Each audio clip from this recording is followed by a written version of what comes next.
Ger Gilroy and Eoin Sheahan with you. For the last couple of weeks, Eoin has been doing all the hard work to prevent you from doing anything other than sitting on the couch. All you got to do is listen to what Eoin has to tell you about what's coming up for his lockdown survival guide. Where are we starting this week, Eoin? Well, we've been doing Friday, Saturday, Sunday for the last little while, giving you all the fixtures on the 3 days, but I'm going to give you a free pass on Friday to keep one eye on the sport. I'm not giving you the night off, but you can keep one eye on the sport on Friday, do a bit of work around the house, make a dinner like something like you'd see in The Sopranos, like a massive dinner that can be kept in the fridge and just seems to last forever. Make one of those on Friday night that'll last you for the full weekend. But I do say you do need to keep one eye on the sport that's happening. You've got an early Premier League kickoff. You've got Brighton against Burnley at 5:30. You've got a late Premier League kickoff. You've got Southampton against Newcastle at 8 o'clock. You've got the golf, which is underway at 6 o'clock every day. The Houston Open this weekend, the week before the Masters, 6 o'clock every day over the course of the weekend, including Friday. And Monaghan against Tip in the Women's All-Ireland at 7:30, live on TG Cahir. Last Friday night's game between Tyrone and Armagh ended up being a cracker, some unbelievable goal scoring in that game. So as I say, you want to be aware of everything that's happening, but Saturday morning, then get up early, go for a walk, maybe do some reading, maybe do some early Christmas shopping, do your bits and pieces early in the morning, or you could actually just watch Australia against New Zealand in the Rugby Championship, which gets underway at 9:15. Even if you do, you've got a couple of hours off after that. 12:30 then, you want to be in situ for Everton against Manchester United in the Premier League. Whatever happens, there will be #narrative around that game. There was a hurling qualifier then at 1:15, but it's only on GEA Go. It's Clare against Laois, but because it's a qualifier, it's knockout. Could this be another Tony Kelly masterclass? Could Clare actually be going out at this early stage? 1:15 on Saturday, as I say. Strangely, from this point, you may actually be able to afford a mid-afternoon break. You know, walk your dog, have a big lunch. This is sort of one eye on. Have a nap. This is sort of one eye in the sport territory. Again, by all means, you've got a great suite of options. You've got Limerick against Tip in Munster football at 1:15 on RTE News now. You've got Cavan against Antrim at 1:15 on BBC Northern Ireland. You've got Palace against Leeds at 3 o'clock on Premier Sports, and also at 3 o'clock on TG Cahir, you've got Kerry against Cork. And the main reason why I'm saying you should keep one eye on it is because I'm actually yarrying away Kerry's chances, because if you play Cork, you know, they've won, 15 in a row at one point in the history of this thing. Don't need to watch it. I mean, Cork have this one in the bag, is all I'm saying. What time's that? 3:45, 3 o'clock. 3:45, unmissable, Sky Sports, Dublin against Cork. It's a hurling qualifier. Massive comeback by Dublin last week against Kilkenny. Massive letdown from Cork last week against Waterford. So there could be a little bit of a shock on the cards for that one. 5:30 then, Chelsea against Sheffield United on Sky Sports. But any Connacht fans out there, they're playing the Dragons in the Pro 14 at 5:15. But I'm actually not advising you to watch Chelsea against Sheffield United at 5:30.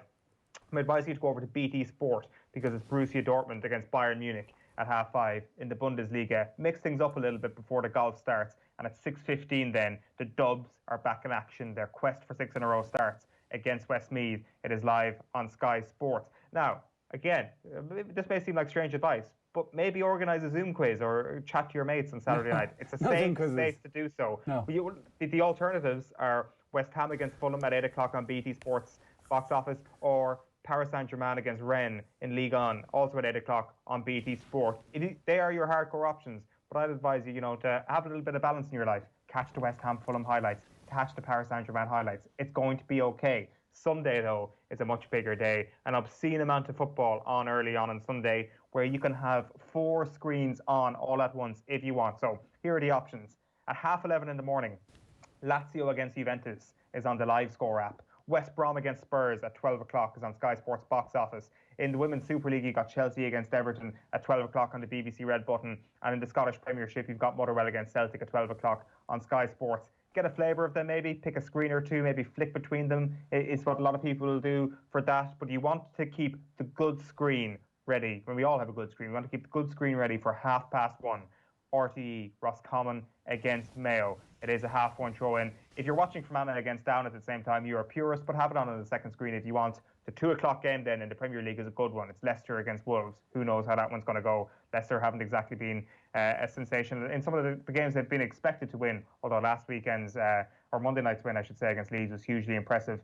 Serie A then, again, Atalanta against Inter Milan should be a cracker, also at 2 o'clock on the Live Sport app. You've got Leinster playing Ospreys at 3 o'clock in the Pro 14, but really, good screen, 4 o'clock, Munster football, Cork against Kerry. 4:30 though, the good screen is going to be up for debate. Manchester City against Liverpool is kicking off at 4:30. Will Cork have the job done by then? maybe they will. They'll probably have Kerry beaten out the gate after half an hour on Sunday afternoon. So you should be safe to just change over to Manchester City against Liverpool. Keep an eye on the golf then from 6 o'clock. And then there's a couple of great games in the NFL as ever on a Sunday evening. Seahawks at Bills is what I'm picking in the 6 o'clock games because Red Zone is too impossible to have as a dual screen option. And 9 o'clock games are okay, but really... You just have to watch Red Zone. Just commit to it. Have it on.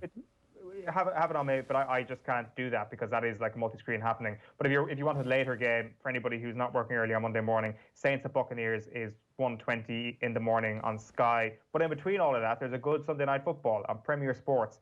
Arsenal versus Aston Villa.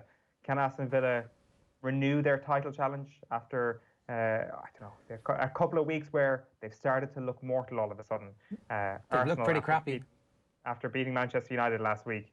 They'll be hoping to shoot up the table, so that's at 7:15. And that's basically it. I mean, that's quite a lot. How much of that did you manage to, you brought us last week, how much of it did you actually manage to consume? Are you finding any room for, you know, a centred, normal life, a little bit of meditation, a walk in the soft Kerry rain? No. You basically sat in your underpants and a halo of Cheez-Its.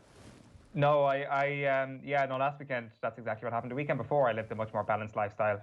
This weekend, maybe going against my own rules, I might actually live a more balanced lifestyle. But no, last week, pathetically fell for every single thing that was on. So probably going to change that up this week, I'm not going to lie. It's hard to remember what happened. Everything blends into, like, so last week, the Ireland rugby game was quite late in the evening. Certainly that second half things were a bit hazy for me as the half wore on. And I realised that I don't need to pay that much attention here.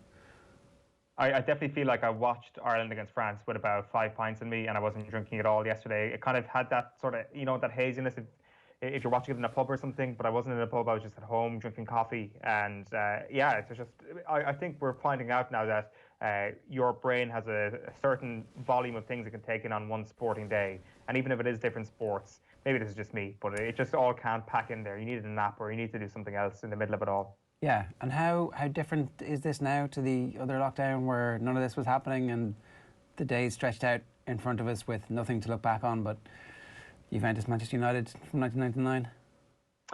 And also, a long evening where you could actually do things with your evening. This is like the key part about all of this. Getting up early on these lockdown weekends is so important to actually make something of your day because it will be dark by the time sport has finished, and that is kind of like a grim possibility. But this is weekend 3 of 6, hopefully only from level 5. So we're halfway there after this one, folks. Like, this is it. You know, we're all in this together.